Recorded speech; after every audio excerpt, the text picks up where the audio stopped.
welcome to Marketplace Africa, where we cover the biggest economic trends impacting the continent. I'm Larry Midowo in Nairobi. As Uganda's population becomes increasingly tech-reliant, 안녕하세요. 매일매일 운동하기를 실천하고 있는 동탄 왕코입니다. 운동해야죠. 오늘은 토요일입니다.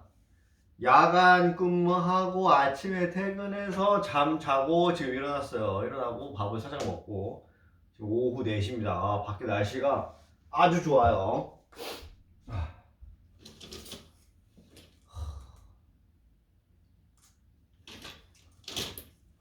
맛있는 커피를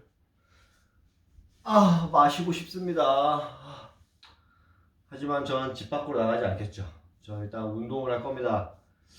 벌써 여러분 2022년 2월 달이에요. 오늘이 며칠이죠? 설날이 지났고 또 뭐 있죠 요즘에? 오미크론은 여전하고요. 베이징 동계올림픽 개막했죠. 어제 했습니다. 어제. 아이고야. 그리고 지금 여기 카메라에 잡히는 요 아이들은 크리스마스 트리를 지금 해체를 하고 있습니다. 근데 이거 어떻게, 이거 봉투 큰 거에다 담아서 보관을 해야 되는데, 봉투 큰 게 없어요. 봉투도 두꺼운 봉투다가 넣어야지 될 것 같은데, 참으로 난감합니다. 설치하는 것도 힘들었는데, 해체하는 건 더 힘들어요.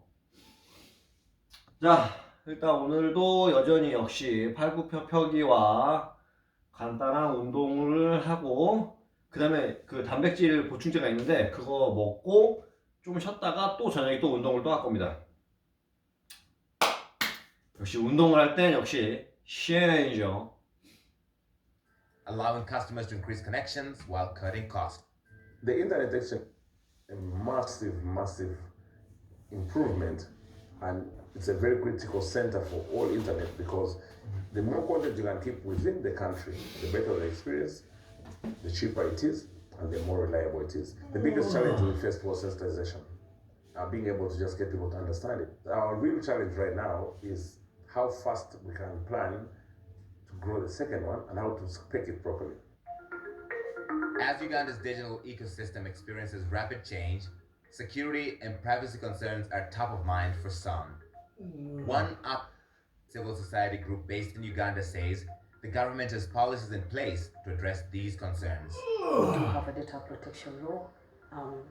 We do have computer misuse acts. We do have cyber policy, information security laws. So these enable the integrating of services in the country. Africa's data center market is expected to cross $3 billion by 2025, with more than 70% of African organizations shifting to the cloud, according to a research and markets report. The managing director of KCB Bank Uganda says they're already seeing the benefits of outsourcing to data centers like Rexio. The operating expense in terms of the data center has probably gone down by anything between maybe 15 to 30%, primarily again from the overheads we're having in power, cooling, and gradually we are looking at an annual saving that could go north of even $100,000. And now the demand is reaching beyond the private sector. We see government has adopted ICTs, meaning they are also going to have a lot of application systems and servers that need to be accessed and integrated with. We told ourselves by next October, we want to be able to say we have 100 gigabits that are being cleared locally. The executive director of Uganda Communications Commission says a faster connection is a catalyst for innovation and economic success. You need that interagency, interconnection to be able to realize the full potential of the digital economy in Uganda. And now, when you have the infrastructure in place, you also attract other content providers and content supporters. And this again increases the opportunities of what can be done, what can be innovated. As the digital landscape expands throughout the continent, industry leaders are hopeful Africa will be positioned within the global marketplace. The internet is now the new marketplace for the next, in my view, 15 years. We should see a lot more data centers coming in and a lot more connectivity, basically bringing them together. And that generally means that we get now an opportunity to connect to the rest of the world and compete favorably. Next, we'll look at how one of the biggest names in technology is looking to mold the digital landscape across sub-Saharan Africa.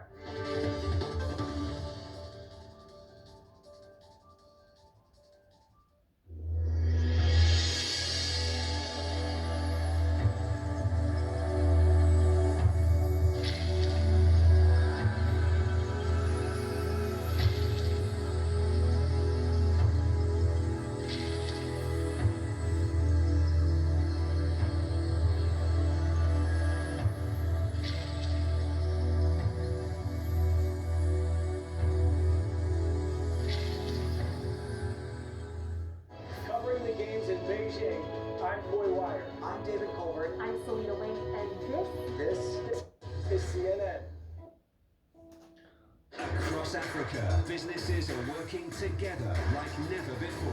All new on CNN. Connecting Africa. 날씨가 너무 좋습니다, 진짜 여러분. 운동하고 싶고 커피 하나 먹어요. 날씨가 너무 좋은데. 일단 운동하고 생각합시다, 여러분. Create an environment that allows 고민은 운동하고 합시다. Connecting Africa on CNN in association with Bank.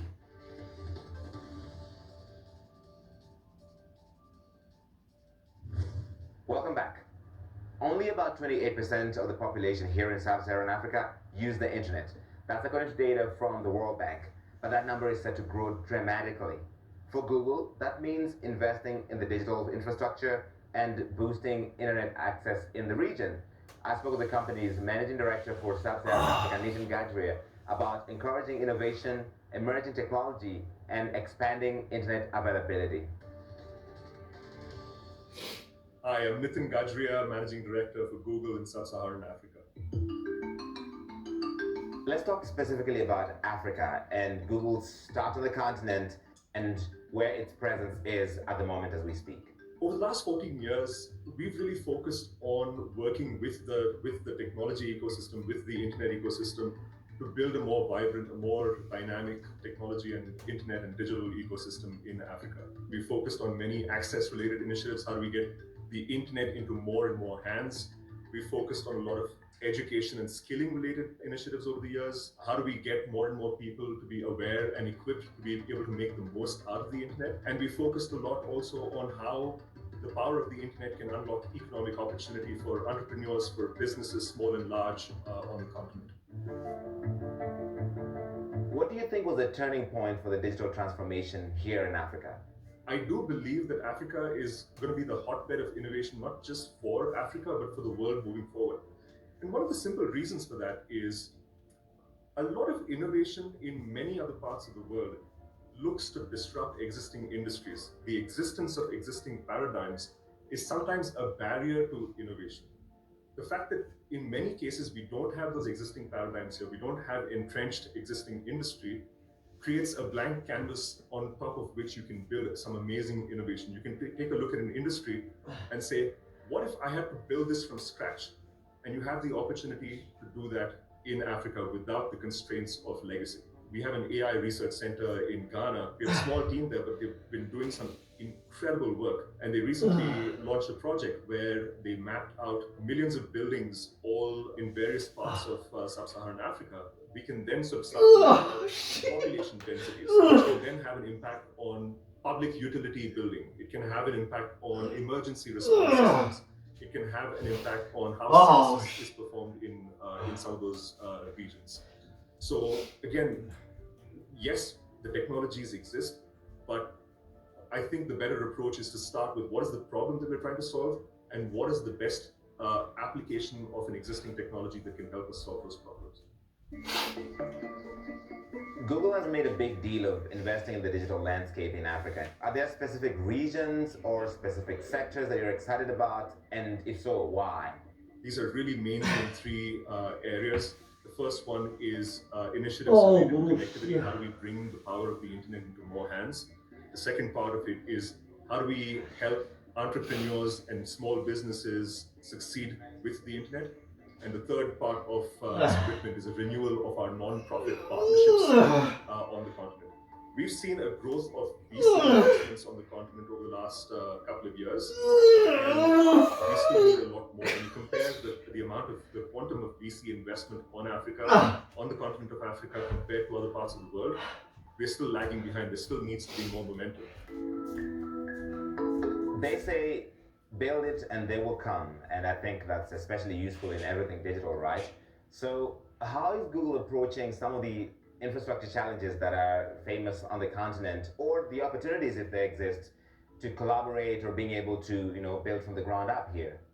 One of the things that I think we've made a tremendous amount of progress on the continent is the availability of networks. A few years ago, we would have been sitting here talking about how network coverage is a massive challenge. And I think some of those challenges are being solved. I think we've made some good headway on that. The thing that I think about is the number of internet users that we're going to have on the continent in the next 3 to 5 years. We have the capacity to serve those users in an effective fashion with the right kind of speeds, with the right kind of bandwidths, and so on.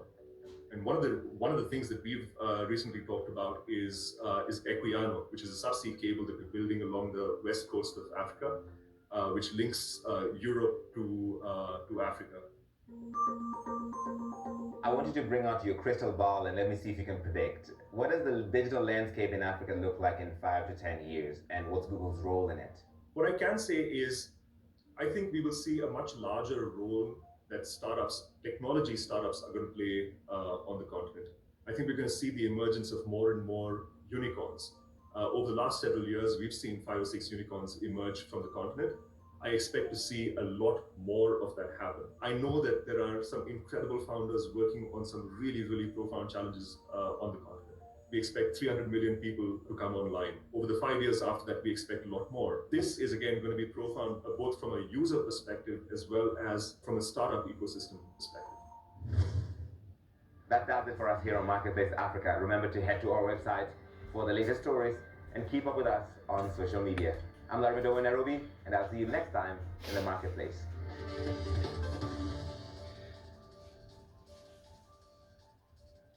Coronavirus. To get daily news updates in your inbox, sign up for the CNN newsletter. Coronavirus. Fact versus fiction.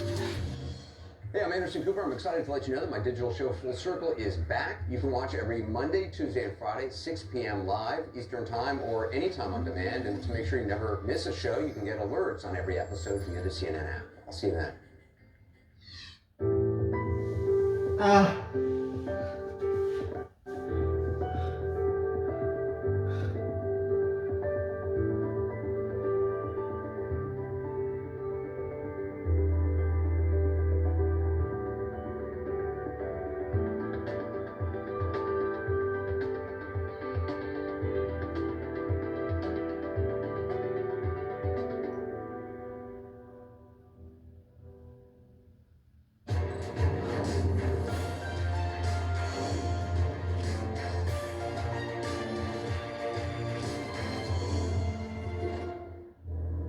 Here now at the home of one of the FSB team, and my name's Clarissa Ward. I work for CNN. Was it your team that poisoned Navalny?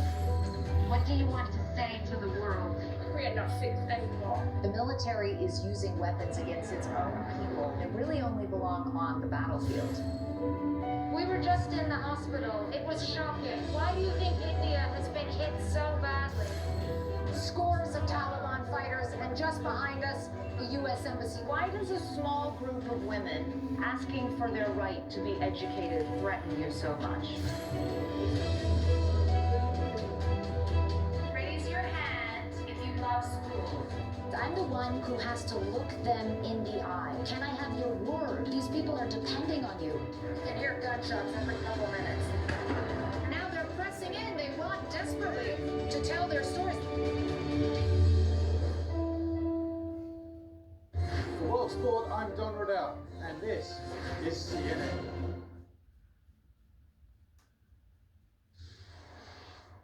A push for diplomacy to calm the tense situation between Russia and Ukraine. We're live in Kyiv with the latest. Plus, the Winter Olympics are on, but they're far from perfect. How COVID and climate change are affecting the Games. And another aide to Boris Johnson quits, but the Prime Minister insists he isn't going anywhere. We're live in London with the latest. Hello and welcome to our viewers all around the world. I'm Michael Holmes. This is CNN. Michael Holmes.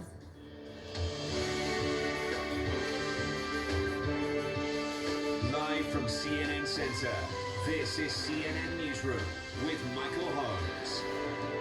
Michael Holmes.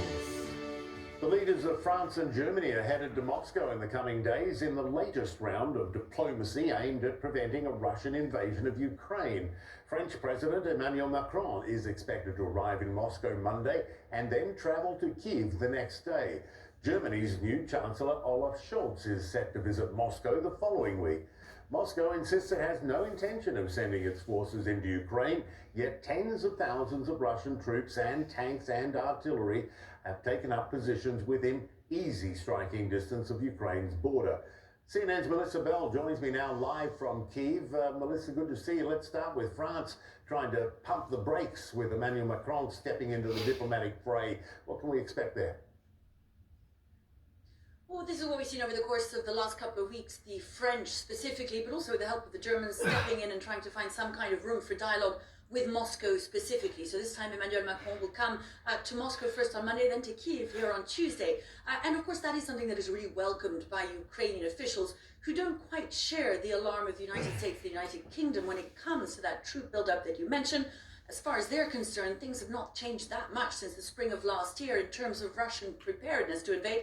They also doubt whether the intention is actually there for the time being. So they welcome this kind of diplomacy. We've heard from the Ukrainian foreign minister who said, look, diplomacy so far has been working. These visits from foreign ministers and from leaders have been making a difference, show that Ukraine have allies. And Emmanuel Macron will be coming here really to try and further those talks that had begun a couple of weeks ago in France, the revival of the Normandy format between Ukraine, Russia, France and Germany. Again, the hope that some kind of concrete solution to the problem of the front line that's existed in the country since 2014 might be resolved, therefore helping to diffuse the wider tensions around, Michael. And the meeting between Putin and Xi in Beijing, a vow to deepen strategic coordination for far-reaching impact globally. Do we know what that coordination and the far-reaching impact might look like? Well, in a very concrete sense, Michael, what it'll mean first and foremost, and this was the deal that was agreed at that meeting between the two leaders in Beijing yesterday, the Russian state-backed Rosneft will provide China with 100 million tons of oil over the course of the next decade. But more importantly has been the steady growth of this coordination, economic, on energy supplies, but also military between China and Russia these last few months and years. And what we saw last Friday, for instance, was when the United States called for this meeting on Ukraine, the Chinese were the only members of the Security Council to vote with Russia against the holding of the 날씨가 너무 좋네요, 여러분. at the beginning, of last week. Now, that is important for Russia to show that it is not isolated, to come up with common positions with China, which they did specifically on Ukraine yesterday, and it goes down fundamentally to a vision of the world that they share, that there should be a mutual cooperation and a united defiance. These are two countries, after all, Michael, that are at odds with much of the Western world, and I believe quite strongly that they should be able to conduct their affairs within their own borders as they choose and seek to cooperate without meddling in each other's strategic spheres of interest. And that was really reflected in the joint statement that we saw yesterday, where they spoke in the Kremlin's translation, at least, of the fact that some states were looking to advance themselves militarily, unilaterally, at the expense of the security of others. So an important show of unity there for Vladimir Putin at this time of growing international isolation, Michael. Absolutely. Thanks for the reporting, Melissa Bell there in Kyiv. Appreciate it. All right, turning now to the Winter Games, where competitions are starting to get into full swing following Friday's opening ceremony in Beijing. The big event filled with fireworks, light shows and colourful costumes, some 3,000 performers taking part, most of them teenagers. The ceremony ending with two young Chinese Olympians lighting the cauldron inside the stadium, one of them a member of China's Uyghur population. Her inclusion especially noteworthy and controversial since China's alleged genocide of the Muslim minority group sparked a diplomatic boycott by several Western nations. And despite Beijing's best efforts, the COVID-19 pandemic still lingering over the Games. The Olympic Committee reporting 45 new infections among Games-related personnel as of Friday. We're covering it all here on CNN Newsroom. Andy Scholes is here in Atlanta with me. But first, let's go to Will Ripley, live in Taipei. So, Will, how different was the opening ceremony compared to pre-COVID and compared to the last Olympics? And how different will these Games be overall? Well, you mentioned 3,000 performers. Compared that to 15,000 back in 2008. It was a lavish ceremony that China intended to really showcase itself and its advancement to the world. This time around, the message was much different. They expressed, in many ways, a political message, a confident message, in a shorter presentation, about half of the length of the 2008 performance at the Bird's Nest in Beijing. But that moment that you mentioned, the Uyghur cross-country skier who, is from Xinjiang, where the United States, which has a diplomatic boycott on the Games, has accused China of genocide, charge that denies. The fact that they included her and didn't hide away from the issue shows that China is sending a message to the West and to the United States, really, that they're not going to be lectured about human rights. And even in the crowd, because they didn't sell tickets, it was only a certain number of people allowed in the stadium, not nearly at full capacity, but you could hear in the audience very different reactions as different teams came out. Like, for example, for the Russian team, as you were mentioning last hour, Michael, a massively larger amount of applause than for the United States. Perhaps not surprising given the host country, but still noteworthy that this is very politically charged, even though the Olympics are supposed to be neutral and a celebration of peace and unity around the world. Yeah, indeed. Will Ripley there in Taiwan. Thanks so much. Andy Scholes, what have you liked so far? What are you keeping an eye out for? Well, Michael, we've seen the preliminary events take place even before the opening ceremony, but this is the first full day of competition and the first medals about to be handed out in women's cross-country skiing. American Jessie Diggins looking to add to the gold that she won in Pyeongchang. The 30-year-old is competing in the women's skiathlon. 4 years ago, Diggins and Keegan Randall were the first American women ever to win cross-country skiing gold in the team sprint. They did it in really dramatic fashion. It was a great race. We'll see if Diggins can come through with her first solo medal today. The hockey action underway, and it was a great start for Canada's women's team as they try to recapture their gold medal form. Canada beating Finland 11-1. Finland won the bronze just 4 years ago. Now, Canada had won 4 straight gold medals at the Olympics until the Americans beat them in the gold medal game in Pyeongchang. The U.S. women play the Russian Olympic Committee later today in their opening game. Also later today, China thinks they have a great chance at gold later on in the short track speed skating's mixed team relay, which is one of the 7 new events at these games.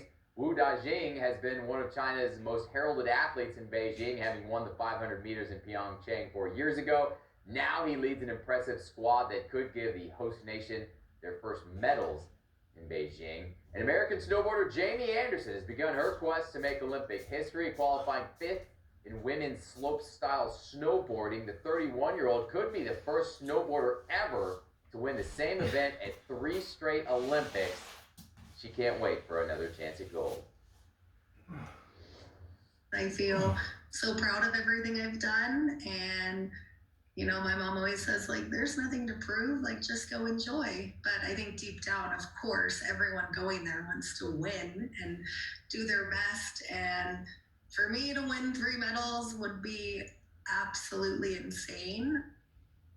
If she can prove that she is still the best. And Michael, the biathlon mixed relay hands out a medal today. Biathlon, always one of the most fun events to watch, as they have to ski as fast as they can, but still have the composure enough to shoot a gun at a target.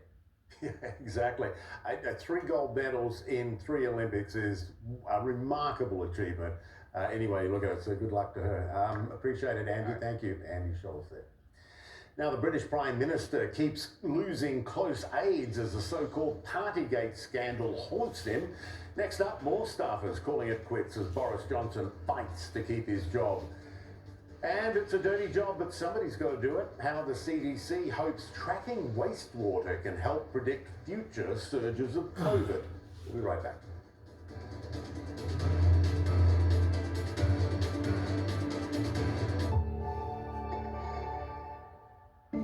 Walla started as a universal account with a global card that you can use for any of your digital purchases. And what we saw is an unbanked continent. In Latin America, over 50% of adults have never had access to a payment mechanism that is not cash.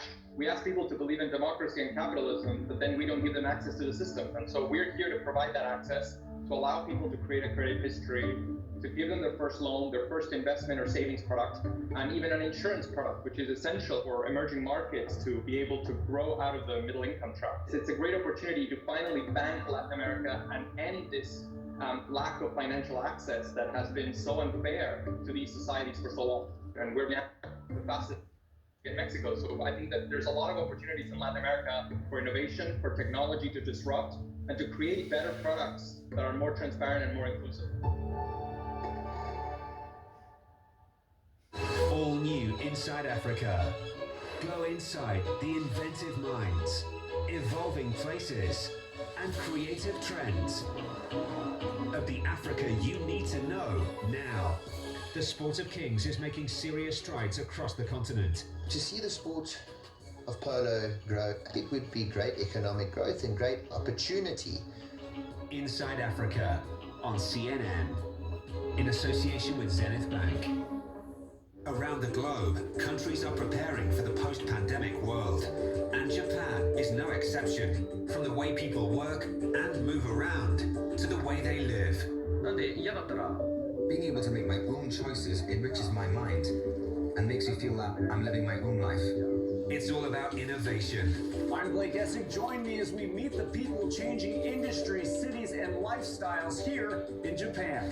Blueprint, tonight on CNN.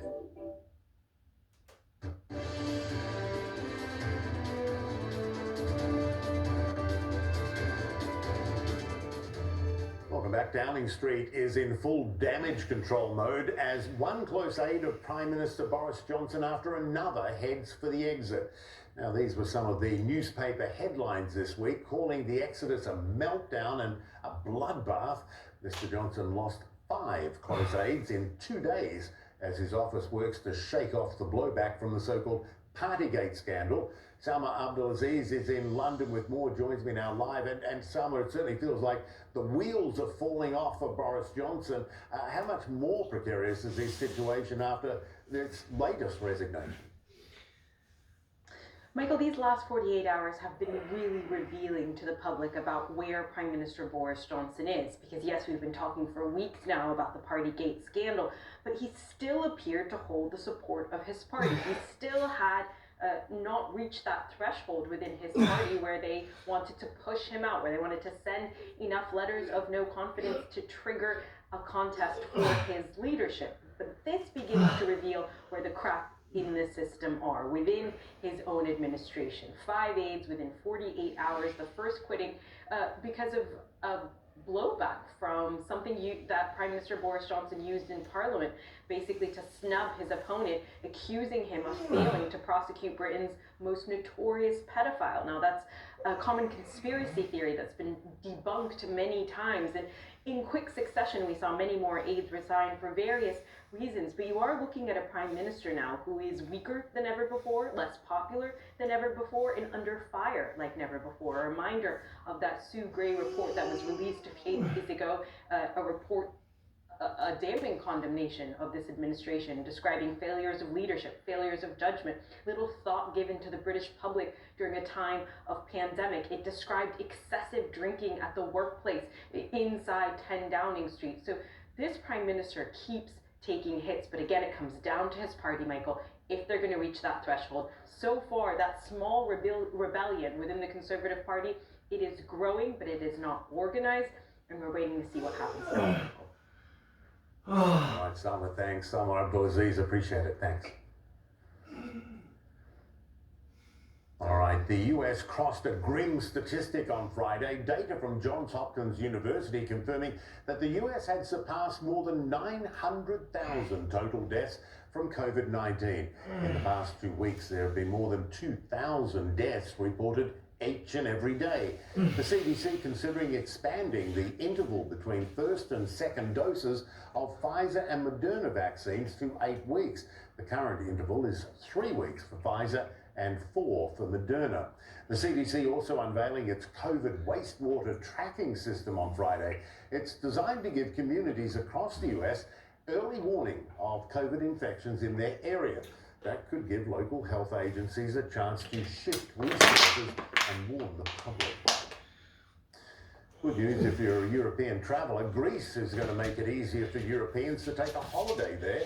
Starting on Monday, tourists with the European vaccination certificate won't have to show a negative COVID test to enter the country. Greek officials hope it will help boost tourism. Austria is now the first country in Europe to enact a strict and controversial vaccine mandate. All adults eligible to receive a COVID vaccine are now required to do so. The mandate signed into law on Friday. And health officials say South Korea set a COVID case record for the 5th day in a row. More than 36,000 cases reported Friday. The country recently increased social distancing measures in an effort to curb rising Omicron cases.